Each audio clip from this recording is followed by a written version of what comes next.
Vamos começar com uma ideia que todo mundo entende bem. O que faz de alguém um bom pai? É uma pergunta bem simples, né? Mas é ela que nos leva direto para o coração de uma discussão muito antiga sobre quem é Deus. E essa pergunta, que parece tão simples, na verdade abre uma caixa de Pandora. Ela revela uma contradição bem profunda e, para muita gente, até meio perturbadora. Uma contradição que define como enxergamos o divino. Pensa comigo. A gente admira um pai humano que é justo, que não tem um filho preferido, certo? Mas aí, muitas tradições religiosas falam de um Deus que tem o seu povo escolhido. A gente acaba atribuindo a Deus comportamentos que, se fosse um pai aqui na Terra, a gente acharia inaceitáveis. Por que será que existe essa desconexão? Essa desconexão toda nos leva para uma visão de Deus que não se baseia no amor, mas sim no medo. E essa é uma perspectiva que tem raízes bem profundas na Bíblia. Olha que impressionante. Quando Jacó foi se referir ao Deus de seu pai, Isaque, ele não usou uma palavra como poder ou majestade. Não, ele usou a palavra parrad. Isso não é um respeito ou uma admiração. A tradução literal é terror, pavor, desespero. É a linguagem de quem viveu um trauma, sabe?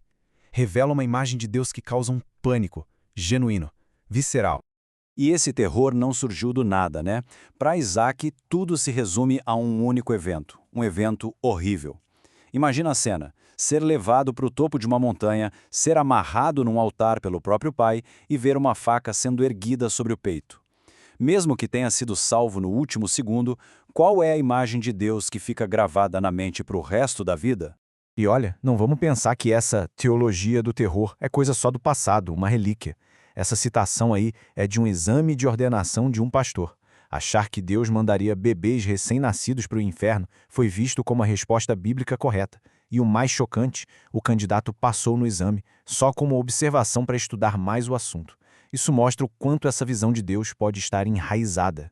Mas, em oposição a toda essa tradição de medo, Jesus chega e propõe algo radicalmente diferente, uma completa redefinição de Deus. Ele traz um evangelho que não é sobre terror, mas sobre graça.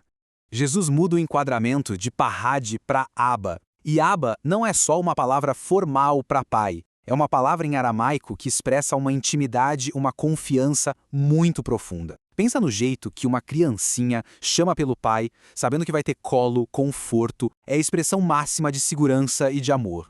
E não tem história que ilustre melhor esse choque de visões, esse conflito entre os dois lados, do que a parábola do filho pródigo.